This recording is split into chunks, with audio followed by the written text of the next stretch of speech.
Hello, everyone.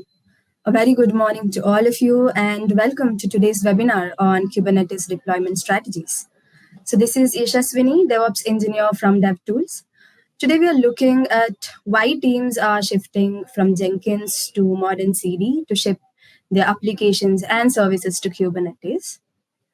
Next, let's have a look at the agenda. So we have an amazing agenda today with some great demos at the end. So we'll start off with introductions, and then we'll review why teams are shifting from Jenkins to modern C tooling for cloud native systems. We'll look at how CI is different to CD and discuss how CI is often abused as CD. Then we'll also take a look at the modern CD tool landscape for Kubernetes, including paid and free options. We'll also do a deep dive into ArgoCD, Codefresh, and Octopus Deploy and learn its strengths. Finally, we'll have a dedicated time for questions, so feel free to jot down anything that comes to your mind. Next, I would like to introduce my team, DevTools and Octopus Deploy, who partner to help organizations achieve DevOps success. So DevTools is a leading consulting and licensing organization with over 13 years of experience, specializing in DevSecOps and automations across all platforms. We offer a range of managed services, including migration, implementation, and hypercare support. As a proud partner of Octopus Deploy for over a year, we focus on accelerating business transformation by digitizing the processes and modernizing the teamwork through agile consulting, lean methods, DevOps, and enterprise service management. And coming to Octopus Deploy, it is a company that's really focused on simplifying and automating the deployment process for software teams. They have been around since 2012 and have built a solid reputation for helping organizations deploy their applications more efficiently and reliably. Today, Octopus Deploy serves thousands of companies worldwide, from small startups to large enterprises, helping teams deliver software faster with more confidence. Their commitment to continuous improvement and support for a wide range of integrations make them a key player in the DevOps and continuous delivery space. So, introducing my team for today, I'm glad to introduce the speakers of today's webinar. We have Pramodh Kumar, DevSecOps consultant from DevTools, and Rob Pearson, solutions engineer from Octopus Deploy. Hello. We also have Madalina Losif, a partner managing manager from Octopus Deploy, who will be joining us for the Q&A discussions. So let's get started with the webinar. Over to you, Rob. Thank you so much. And yeah, great introduction and hello to everyone. So today we'll jump right in. And today we want to kind of talk about why we're seeing teams shifting from Jenkins to modern CD tooling. It's interesting because Jenkins originally first came out as Hudson in 2007. And still, we talk to customers around the world who are still using Jenkins in 2004. And it's still a great solution, but there's some reasons why teams are making the change and shifting to modern CD tooling. And so the bottom line for me, the key reason is because Kubernetes is taking over.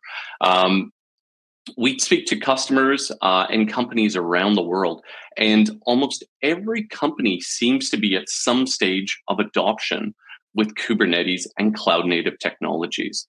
The screenshots above, those are from the Cloud Native Computing Foundation, and they highlight the adoption. Like the first one on the left highlights the adoption. And most companies who were surveyed are using Kubernetes in production. And that mirrors the experience that we hear, that more and more companies who do have existing infrastructure and systems are shifting to Kubernetes. And if they're not already using it in production, they might be adding one or two clusters just to get started, and they're part of a modernization project, doing it strategically or kind of incrementally. And if they're not doing it, really most are planning to do it. I've heard from a number of companies who still are based on virtual machines, but they have an IT transformation where it might be part of a lift and shift, moving to the cloud and then modernizing some of their systems. Or again, just new projects are going to be moving to Kubernetes. And if you see the second chart there, those are all CNCF projects, and you can see the adoption or even evaluation. Kubernetes and Helm are way out in front, but a lot of those projects are being adopted. And so, like Kubernetes, it is kind of the emerging is the default platform for numerous teams and companies around the world to ship their infrastructure and run their applications and services on. And to me, the advantages of the Kubernetes platform, there's two big standouts. It's always been scalability and resilience, and it really improved and built upon the foundation from the technologies and approaches that we did before, and that it's easier to scale applications. And if there are problems or if things crash, there's the resilience to restart and manage that. The Kubernetes platform is complex, but it offers a lot of strong advantages there. And it's kind of combined with like the immutability of containers and the benefits there, and even configuration, being able to specify your desired state and applying that to clusters. So it's interesting. That's kind of the platform, but the other side of that is the systems, the modern systems that teams are now building, and even as they migrate to Kubernetes, there's patterns that we see emerging.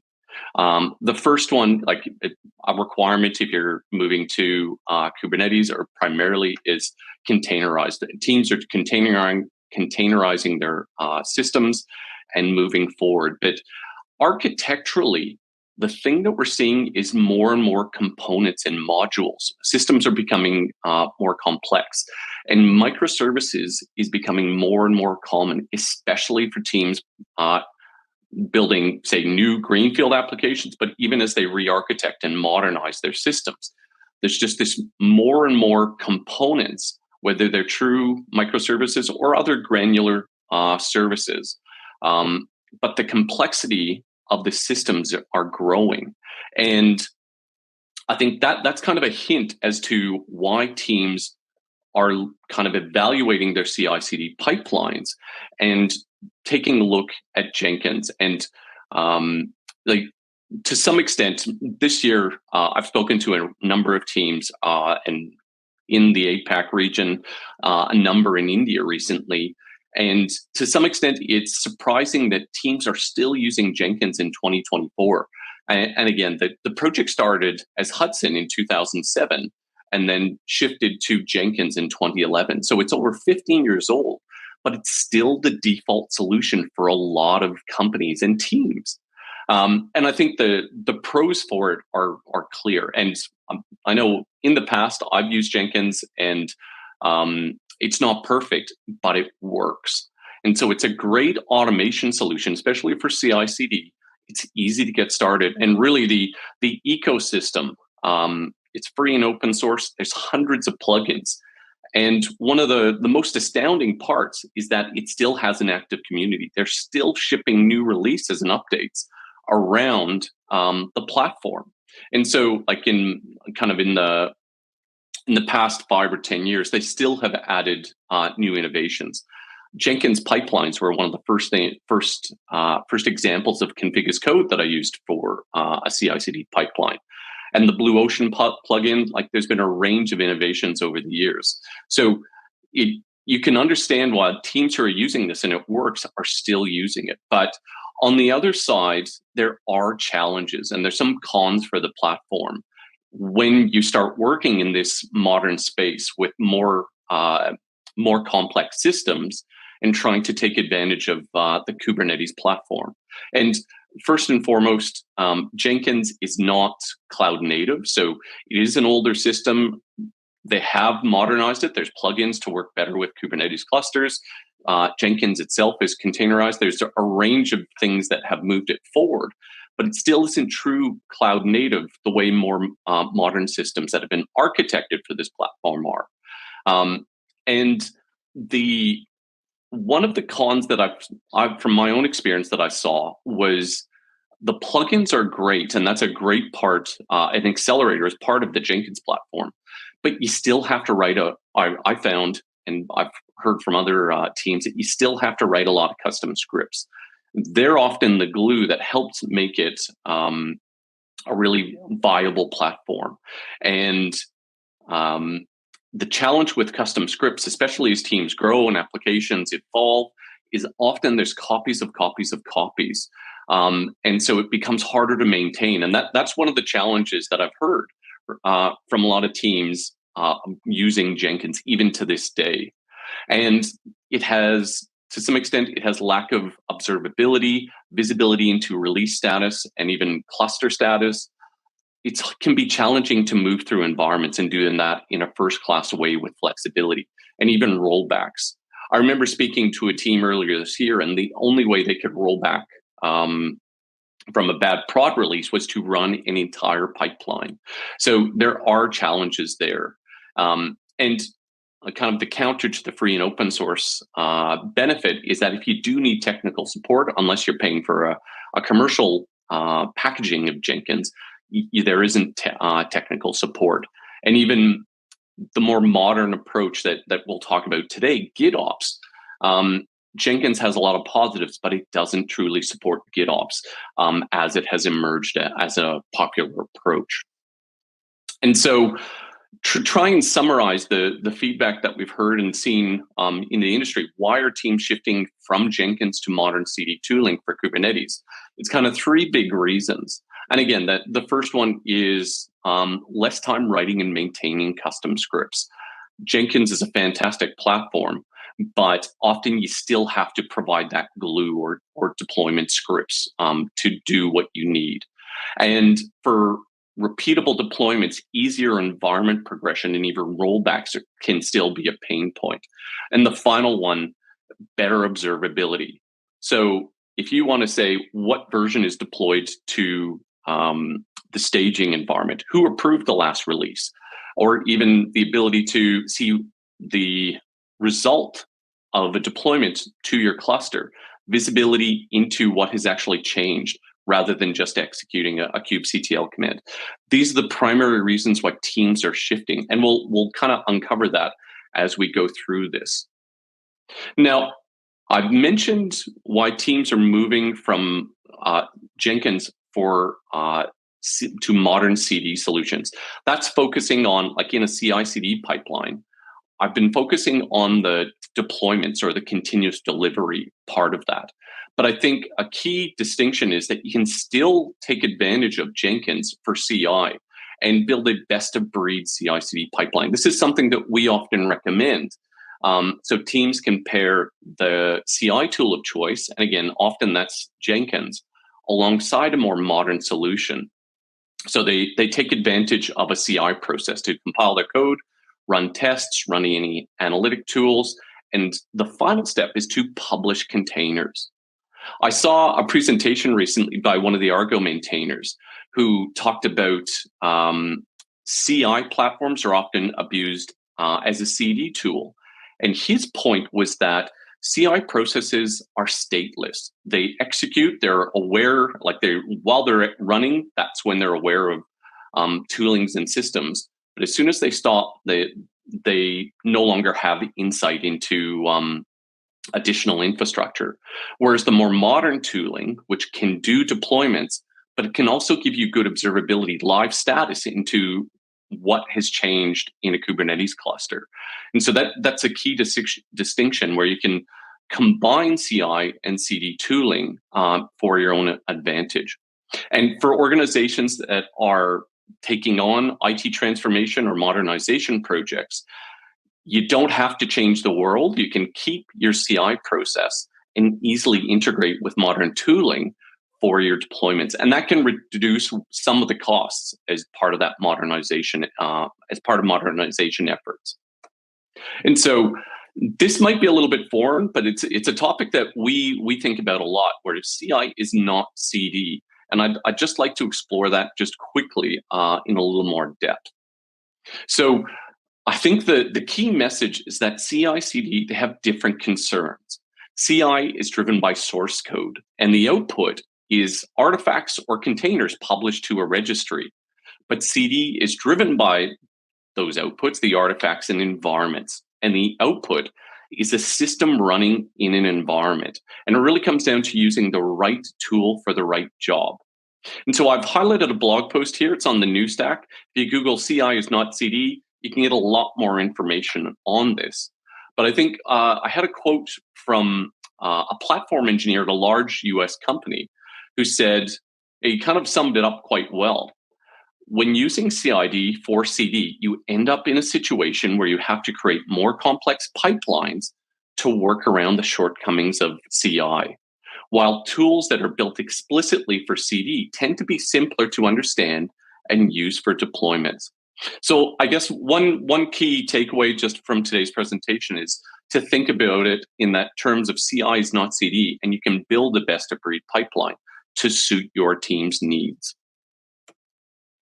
Now, with that, I'll hand over to Pramodh to talk more about some of the CD solutions or CD options for Kubernetes specifically. Thank you, Rob, for walking us through the importance of deployment tools and how modern CD tools help some of the challenges that organizations are facing. So let's look at some of the Kubernetes deployment options that are out there in the market. So we have got a bunch of great tools at our disposal, each with its own strength. So let's quickly go through a few of the main options. First up, we have kubectl. It's a go-to tool for manual deployments in Kubernetes. Super powerful, but a bit of hands-on for quick fixes, not ideal for full automation. So we have ArgoCD, which is a favorite in GitOps world. It ensures that what you have in Git is always reflected in your Kubernetes environment, automating a lot of heavy lifting, and it's seamless along with Kubernetes native components and make life easier by keeping things in sync automatically. So then there's GitHub Actions as well. If you're already using GitHub for version control, this is a solid option. So you can set up workflows that trigger deployments when the code changes. So everything flows smoothly from code to Kubernetes.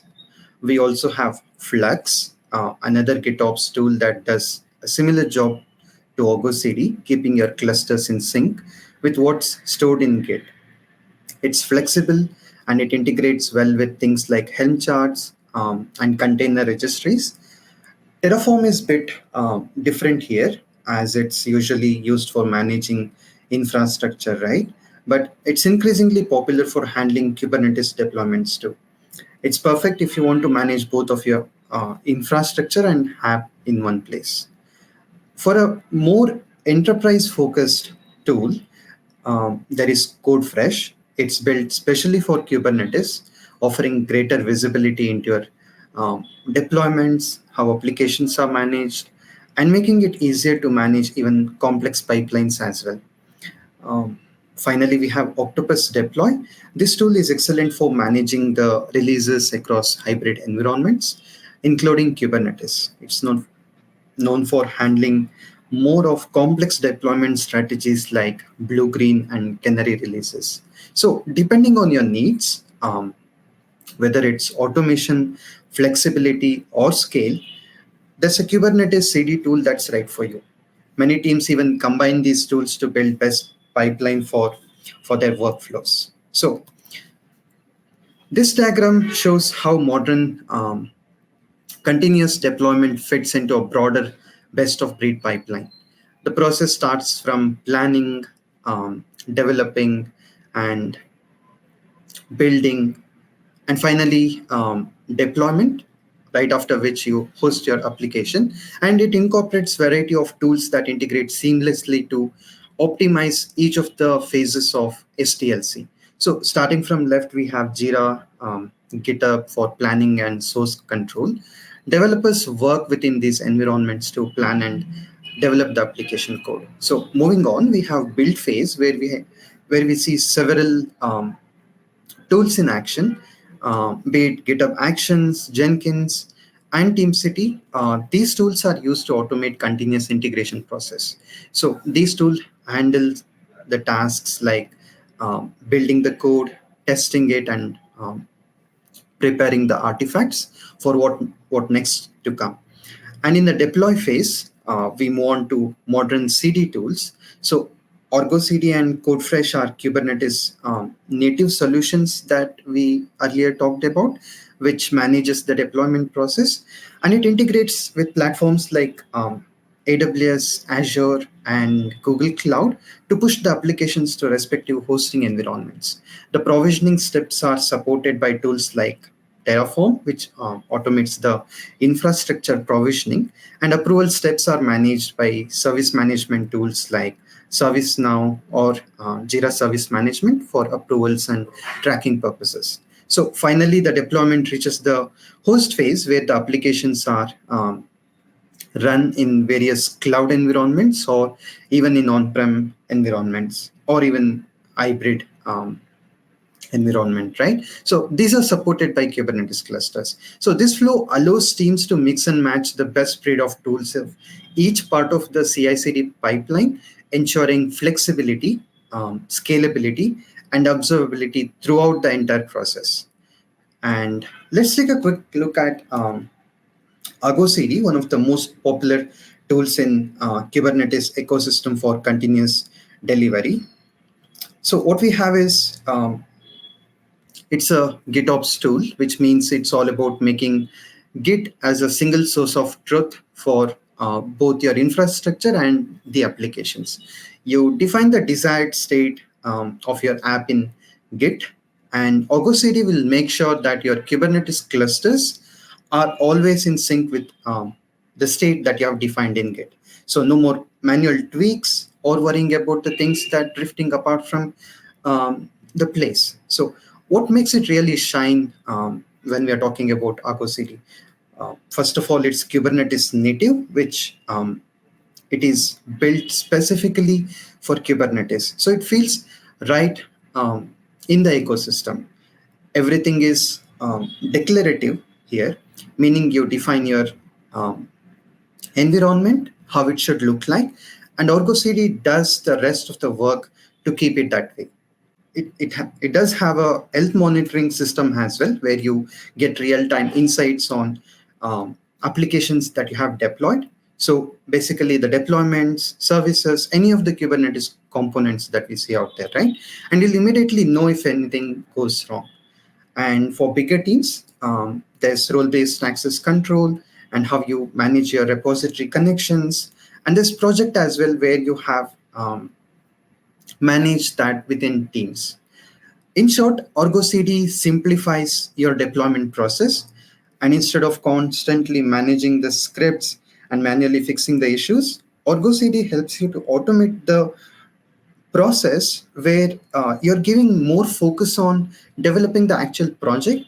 And it's a great choice for teams looking to adopt GitOps and get their Kubernetes environments running smoothly.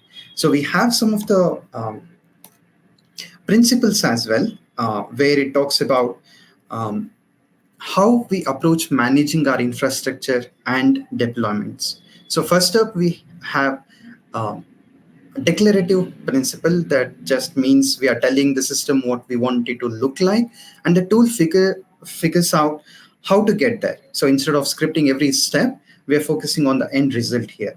Next, we have got versioned and immutable, which means we define the state in Git, and it's a full version control. So this gives us a clear history of every change that has happened in Git. And once it is written, it's locked. So unless we explicitly make a new version, there won't be any change that gets resulted in Kubernetes environment.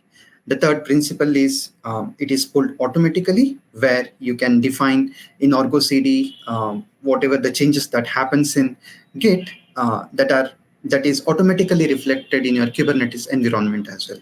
So instead of manually pushing the changes every now and then getting that reflected over in the Kubernetes environment, the system itself does the work in order to reflect the changes as per the desired state in Git.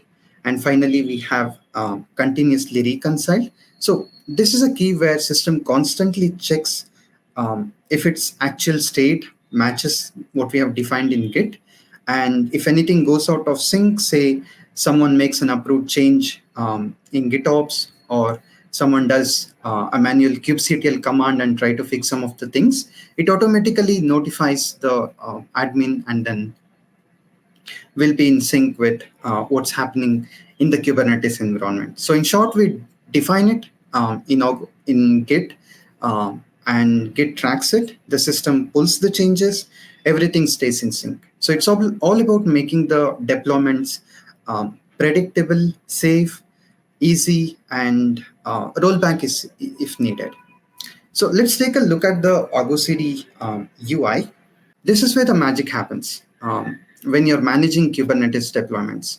So what's great about this interface is that you will be able to see all of your applications in single place, and the status of each application, whether it's healthy or synchronized or needs attention.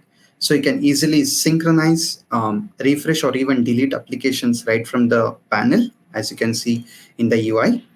And so managing them is super straightforward, right? So it also keeps the things organized, showing all the important details at glance, be it the project name, the labels, the repository that you have used, when it was last synchronized. So if something goes out of sync, you can jump in and resolve it quickly. So this UI is designed to make you always know about the health and status of the deployment without having to dig through all the complicated logs and dashboards. So next up, we have another UI screenshot where it shows about the application details. So here's where you get even more granular control over each individual deployment. So this layout shows clear visual representation of how application components are connected. And this screen really is helpful because you can see the sync status and health of each application. If something goes out of sync, we'll be able to identify as it is flagged, right? And you can easily trigger a sync to get everything back on track. And history and rollback is very easier, which we will see in demo. But overall, ArgoCD UI gives you both high level visibility and in-depth control. So you're never in the dark, basically, and you never have to worry about what's going on in the applications. So what we will do is we'll quickly go through the demo on how to work with ArgoCD, and then what's there in the UI components, right? So here we have ArgoCD dashboard, where you are able to see some of the applications that are present, right? And as I explained earlier, we'll be able to quickly look at some of the high-level details about each of the applications, such as project, labels, the health status of the application, where the repository is coming from, and which branch that we have used, and if there is any path that we have specified for that repository, even that is also included.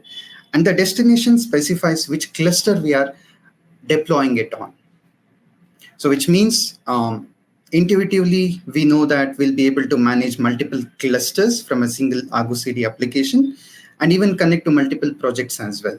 So in case of the enterprise organizations, this tool really helps manage complex deployments, wherein if there are multiple applications, it's a single source of truth where you get the Git repositories connected to ArgoCD, and all the deployments are managed through here. So we'll quickly create a new app and then see how the things go, right? To create a new application, we click on New App over here, and then provide the application name. And the source is coming from one of the repositories that I've taken, all right? And so I'll just copy the repo link. and I'll give the name as OWSHand. Okay. And we have a project in ArgoCD, which I'm using default one. And there are some options over here where we'll see that at a later stage. But there are two main components which we have to specify where the source is coming from, which is basically a Git repository, and then the target where we have to deploy the application. So the source is coming from one of the Git repositories, and as it is a public repo, we are able to connect to it, and we'll give the path of the repo where the manifest files are present, and this is in the manifests directory, and we just have a simple deployment and service files. So I'll just provide the path over here. This is the destination. So we have deployed ArgoCD on the Kubernetes cluster itself, so it should be automatically able to deploy the application in that Kubernetes cluster itself. So we'll provide the namespace.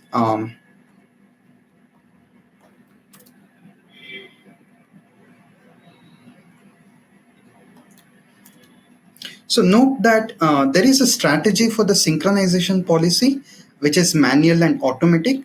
We will check out how manual works, and at a later stage, I'll just explain how the automatic works as well. All right. So now that we have every detail filled in, we'll just create the app, and we can see the app is created, but the application is not yet deployed because we haven't synchronized the state of what's present in Git repository in ArgoCD. So let's go ahead and click on sync option. And it again pops up with a notification what and all to be synchronized. So there are two resources as we saw in the manifests file, right? So we'll click on synchronize over here. There's a failure. So what might be the error? It says here. So if we look over here, there is no namespace with house app. So if we look at some of the options that we earlier present while creating the application, right? We had sync options, and there are some options. So we'll focus on one that is required here, right? So it says that we can auto create the namespace. So we'll again auto create the namespace and then synchronize the app. And as you can see, it started deploying the resources appropriately. And again, there were just two manifest files. And so I'll just refresh and check again. So you can see we have one service and one deployment.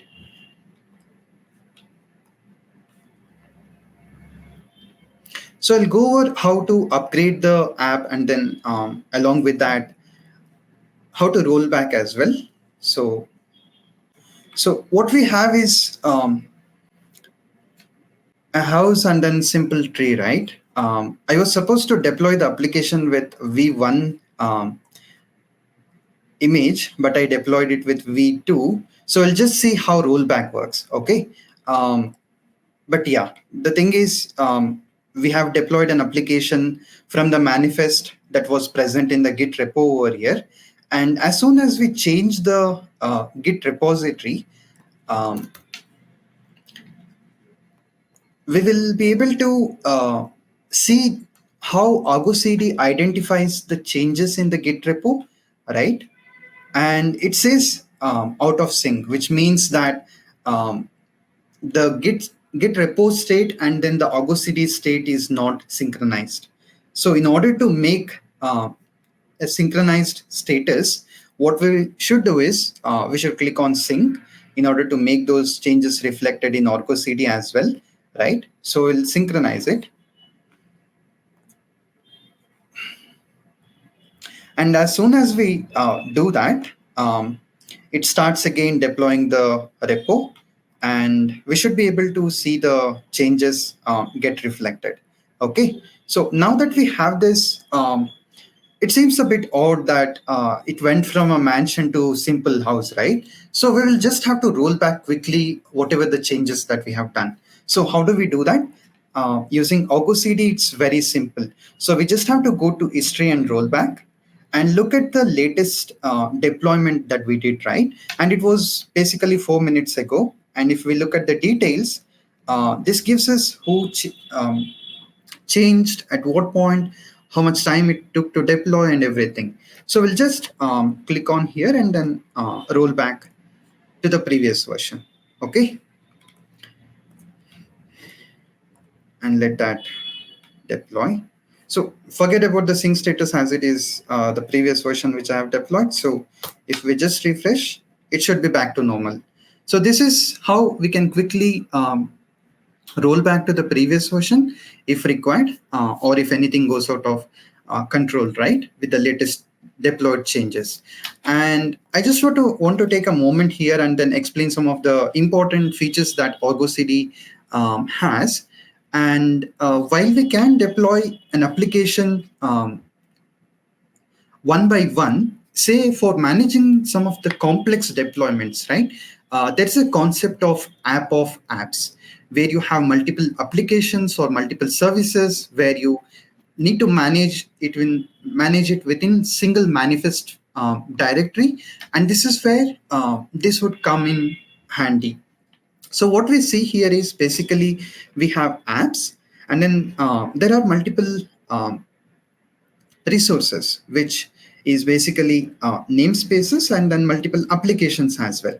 So the advanced features that I was talking about was, say, if you want to specify the order of the deployment to ArgoCD, and there might be a database maintenance might be coming up when you upgrade the application, and you want the database upgrade and then database to be deployed initially and later the front-end application. So there's a concept of sync waves and then custom hooks, which helps in managing this. And I would providing the link over to the same in the comment section later. But let's take a look at how it works. Okay, so this is obviously not yet deployed as of now. So what we will do is we will go ahead and synchronize the app. Okay, and let's take a look at how the application gets deployed. So I'll just synchronize over here, and you can see the upgrade has started for the database, and this again goes in order. So we have a backend database that is running up, and a maintenance page comes up. And we again have a backend and front end that is running, and we have a maintenance page that is going down. So this is again managed by annotations in Kubernetes. So if we take a look at some of the manifest files that are present, right? So we have hooks that specifies when it should run, and then there are 3 stages here. So again, maybe I should not go in depth on this, but this is, as it is an advanced feature, this is better to put out the message that ArgoCD has this feature where it will be able to manage some of the complex deployments as well. So apart from this, we can also... Pramodh, I think we should probably move on. I think there's a lot that ArgoCD offers, sure. And we've even had some very interesting questions that are coming up as well. But I think, kind of in summary, as you're going through things, I think it's clear that relative to using Jenkins and custom scripts or even some plugins, the things that ArgoCD offers, like number one, there's no custom scripts here. There is additional tooling that you can use to help you with promotions and a range of other things, even image updates. But there's not a lot of custom scripts. Like this is doing a lot of the work for you. And the feedback I've heard from teams using Argo is that it's really easy to get started and the UI is really useful. In terms of observability, once it's doing a sync, whether you click it yourself or it happens automatically, you get visibility into what is changing with your application in the cluster. You don't need admin access to the cluster and or direct access to the cloud consoles. I think you've showed quite a bit there. So yeah, I think that's excellent, Pramodh. And so what I might do is I might just switch back to the slides, because I think we do have a couple more demos to show today. And again, hopefully some time for questions. So I think what Pramodh showed, really, it's a great overview of ArgoCD and GitOps solutions, modern CD tooling. I'm going to talk about Codefresh now, and just to be clear, so I work for Octopus Deploy, and Octopus acquired Codefresh earlier this year. But the interesting thing is that it's one of the original Argo-based solutions that kind of builds on Argo, like it's powered by the Argo open source projects. There's more than just ArgoCD, but it adds a layer of security and scalability to make it more suitable for larger companies or teams who have different needs. And so really the foundation of the open source project, again, that Pramodh was going through, has been extended. And so there's a range of features that can add a lot of value for teams who are working directly with Kubernetes. Again, similar to ArgoCD directly, it's Kubernetes native, and it's really ready for larger companies. Codefresh rolls up a secured version of Argo and provides 24 support and maintenance. So that's big for companies who are relying on this for their deployments and systems. And there were a couple questions around scale and how to work with ArgoCD across multiple instances. In a standard case, you might have a dev and test cluster and then one for production, say. But if you scale beyond that, Codefresh can serve as a single control plane to manage an unlimited number of Argo instances against, again, an unlimited number of clusters. So scalability can make that a lot easier, and it provides a single view. So observability, similar to Codefresh, gives you that great, or similar to ArgoCD, it gives you that great insight from Argo, but even extends it. And then the final point here, and this is what we're going to try and take a look at, because why would you use Codefresh over open source Argo? It can provide a lot more value. And one of the more recent features is a high-level view that can show products, environments, and even promotions through those environments. And so I'm just going to share my screen quickly, and apologies, it'll just take a second. So now we're looking at Codefresh. And so kind of similar to ArgoCD, what I wanted to mention is there's great documentation for these products. Codefresh, it's a commercial, a paid solution, but ArgoCD, if you just search for ArgoCD, it has some amazing documentation that can help you understand the different working models, the core concepts, and documentation. But right now we're going to focus on Codefresh. So Codefresh has a hosted solution. We're looking at that right now. But you can also run it on-prem for organizations in financial or insurance industries where that's required. But you can see here we get some initial insight into what has been happening within Codefresh. And today we're going to focus on deployments in CD to Kubernetes clusters. But I'll just briefly mention that if you're working on a IT transformation project and you are revisiting your CI/CD pipelines, Codefresh actually offers a CI tooling as well. And we're not going to look at this today, but I guess the key just to mention, it's got some really interesting features, including a debugger for your CI process, so you can set breakpoints and try and isolate problems. And it's got a very interesting scalability feature where you can define a single parameterized pipeline and connect it to multiple repositories. So it's really, really quite interesting. But today, we're going to be focusing on the GitOps solution. And so now we just saw ArgoCD. And so if we scan this, this is a GitOps app dashboard. But the key here is that it's very similar to the open source solution, but this can cross multiple Argo instances and even Kubernetes clusters. And to highlight one of the interesting differences in terms of observability between open source Argo and Codefresh, we can see this great view and insight for a particular application deployed to my Kubernetes cluster. But we also have a timeline view. And this is an amazing feature that in the GitOps world, it can be challenging because you can have multiple repositories for your GitOps manifests, as well as your application and where your images are. And this can bring everything together from the Jira issues. Again, part of that best-in-class pipeline, you could be working with Jira issues.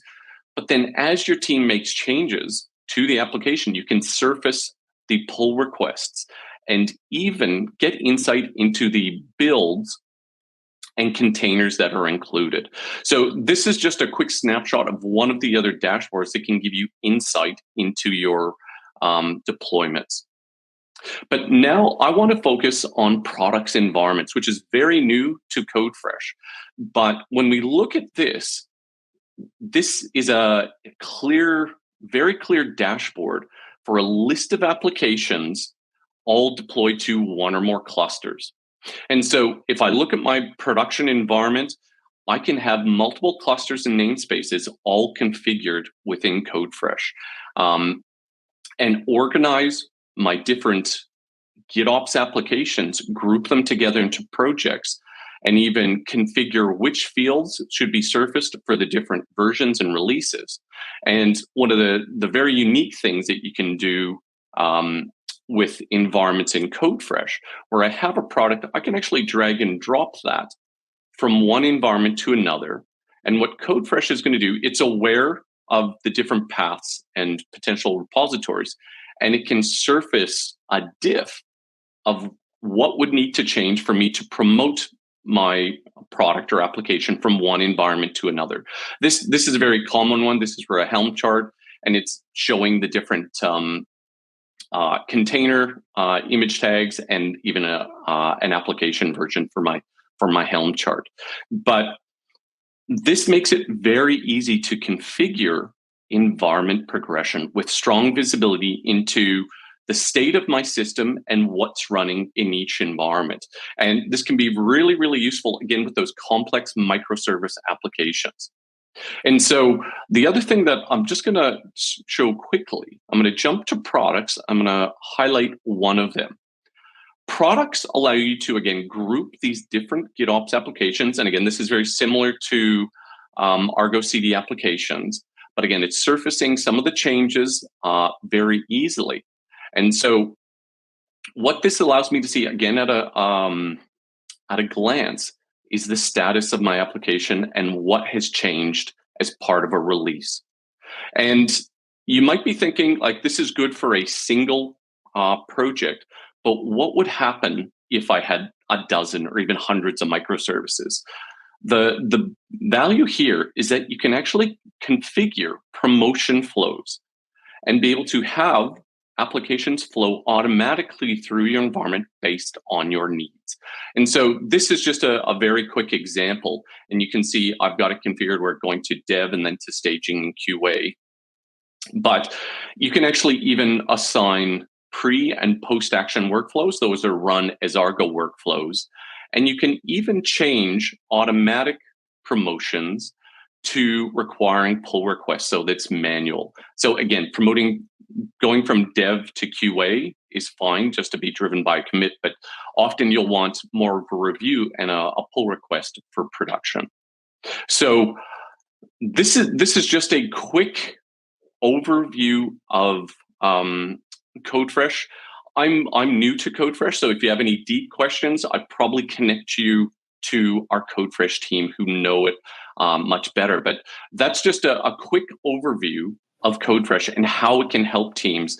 And again, it's modern CD option, moving from Jenkins to a more modern solution for Kubernetes deployments. So the final one we're going to talk about now, and I'm conscious of time, I'll try and go through, is Octopus Deploy. And so we've looked at two GitOps-based solutions that are built specifically for Kubernetes. Octopus Deploy is a little bit different in that it's designed to deploy to multi-cloud hybrid and on-prem infrastructure. And again, it can provide a single pane of glass for your deployments, but with support for both heritage, older VM-based deployments, as well as modern cloud-native ones to Kubernetes, and includes features like observability and environment progression, native environment progression as well. So similar to what we saw with Codefresh, you get a lot of that same experience in Octopus. And so what I'll just quickly highlight here, this is just a diagram of how you can integrate your existing tooling with Octopus, including your CI processes, like Jenkins, where it could do its build, publish to a container registry, and then the modern CD tooling like Octopus can take over and deploy to your infrastructure. And so for teams who are, again, working through a modernization project, and they may have older or legacy components that go to virtual machines, Octopus supports that, as well as the more modern ones going to Kubernetes clusters with support for Customize and Helm, etc. as well. So with that, I'm just going to jump back to my screen again, but I just wanted to highlight again that integration where if you're building a best-in-class CI/CD pipeline, this is a Jenkins instance that we use at Octopus, and we have a range of demo projects. But what you can see, I've got a kind of a pseudo example of how you can integrate an existing build for an older application. And again, this is very simple, where we might just have a Docker build that's building a container, and then we can push it to a container registry. But then there's steps with a lot of the modern tooling where you can natively integrate with Jenkins. And so the three steps that I have here, one is pushing additional metadata about the build, but then I can create and deploy a release to my development environment. And that's kind of initial integration or quick, easy integration from Jenkins through to the more modern tooling. And so now I'm going to jump into Octopus. And again, I'm looking at our samples instance here, which is publicly available. So if you wanted to see examples of how Octopus Deploy works, if you just go to samples.octopus.app, log in as a guest, you can take a look at exactly what we're seeing now. And I'll mention that it's not just Kubernetes. There's a range of examples for patterns, database deployments, and new and old infrastructure. That's one of the strengths of Octopus, is support for heritage and cloud-native technologies. Now, we're looking at the Octopus main dashboard here. And so if I just scroll down, you can see I've got a range of projects, and they're actually all targeting different clouds and even different technologies. But the key for this dashboard, Octopus is CD focused, deployment focused. So at a glance, we can understand what is the status of my applications and services, what's deployed to what environment. And if I clicked on any of these individual deployments, I can see the full task logs without needing to go to a cloud console, and who approved it, etc. You get the full details. Now, again, I'm conscious of time, so I'll try to go through quickly, but we're just going to look at a project. This is called a sample project called Octopub, which you could imagine is like an Amazon.com type solution. It's an online bookstore. But going into my project, I get a project dashboard showing me all my latest releases. Those would be tied to, typically tied to a CI process or a new version of a container. You can create a release triggered by that. But what I can see is that this release has already been deployed to my dev, test, and staging environment. Releases in Octopus are a critical concept where it snapshots the container and artifact versions that you're working with, as well as your deployment process and any configuration settings that change as you move through in your environments. Now, to show you how a deployment works, what I'm going to do, I'm just going to click this, deploy this latest release to production. You could imagine that this was already had gone through a testing cycle and it's ready to be deployed. This is our deployment summary where I can customize it. I could schedule it for later, but in this case, I'm just going to click deploy. Now, this will take a little bit of time as it goes through. It's a very simple project, but it's kind of indicative of a good example of how a deployment works in Octopus. Now, I'm going to jump to our deployment process while this runs, just to show you what is going to be executed. Now, everything that I'm doing here is done by the UI, and I'm clicking a lot. And that's kind of in contrast to the GitOps solutions.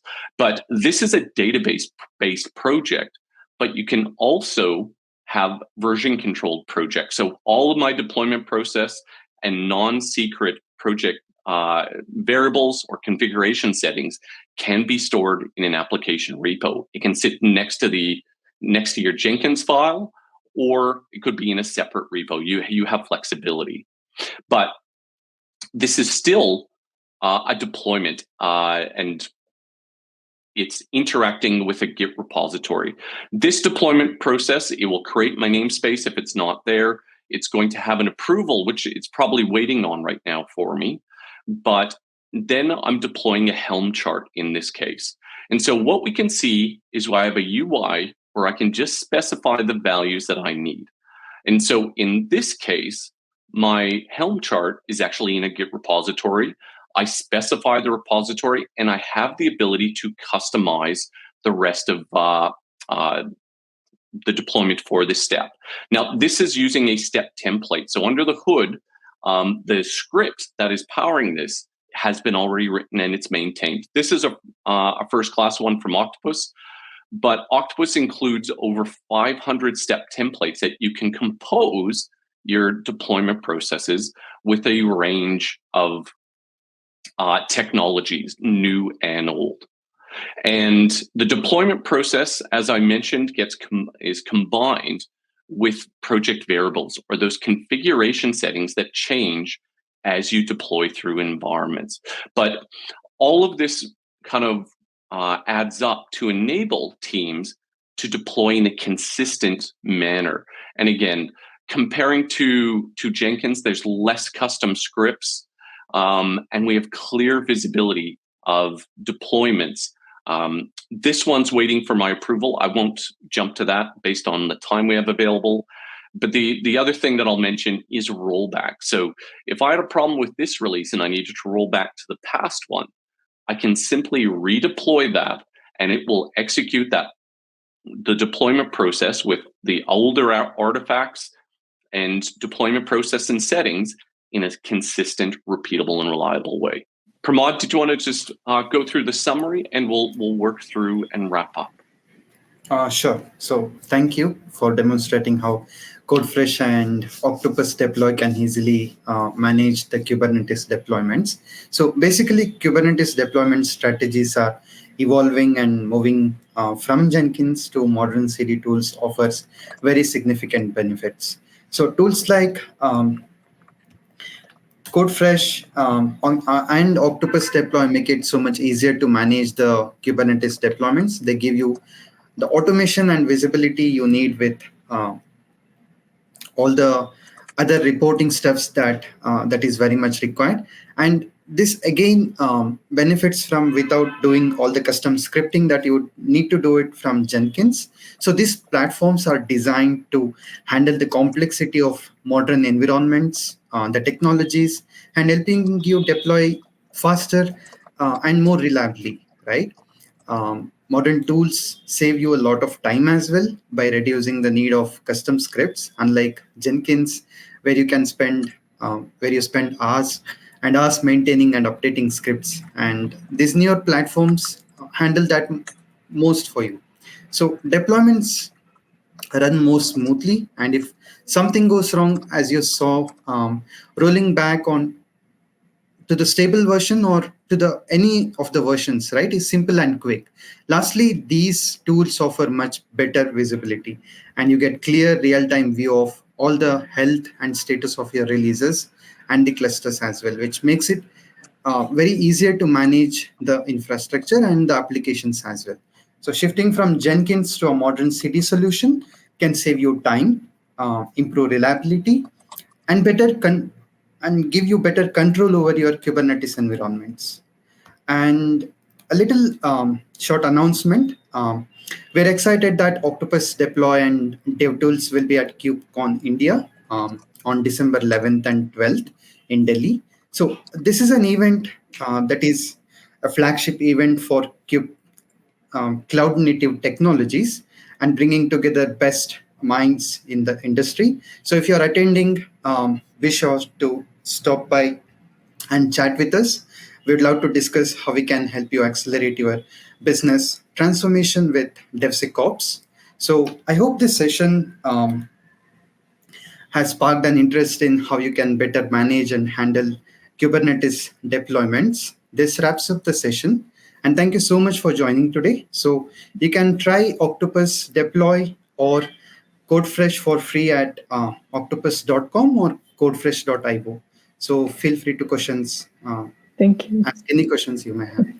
Thank you so much, Pramodh. I think something that we've realized during the session is that we need a follow-up session with more in-depth presentations of the tools based on the number of questions. Just to wrap up, I'll highlight the final two questions since thanks to you, Robin and Pramodh, most of the other questions were answered throughout the session, so we'll save some time for everyone at the end. First of all, Pramodh, Rob, there was a question in terms of how does Octopus and Codefresh differ from each other? Maybe, Rob, you want to pick that up? I can just mention just quickly. So both actually support deploying to clusters in really either cloud or even ones that you build yourself and host on-prem. So the key difference right now is that Codefresh is GitOps focused, and it's a GitOps CD platform. So everything that you do is kind of based around source control, whereas Octopus has a bit of a balance between new and old infrastructure. And so you can click or you can use config as code. They both have modern tool like CLIs as well. So probably the differences between Codefresh and Octopus is that Codefresh is very much GitOps focused, and Octopus has kind of a mix of support, both UI and config as code, or everything is code based. Thank you. And just one more, and then we're done. So just quickly, so the question here, are all step templates controlled by Octopus? No, absolutely not. So Octopus ships about, I think, probably 60 or 70 first-class ones that we write and maintain. But we also have a community library that has over 500, maybe 550 steps now that are contributed by our community. And so what that means is you have a great base to get started. And again, one of those key points that we were kind of comparing Jenkins to the modern tooling is you write less custom scripts, and this helps you with that. So the ones from Octopus we write, maintain, and the community ones are provided. And if you have any changes, you can make those yourself, or even you could even submit changes via pull request because it's all hosted on GitHub. But yeah, I think just based on that, Madalena, did you want to finish up?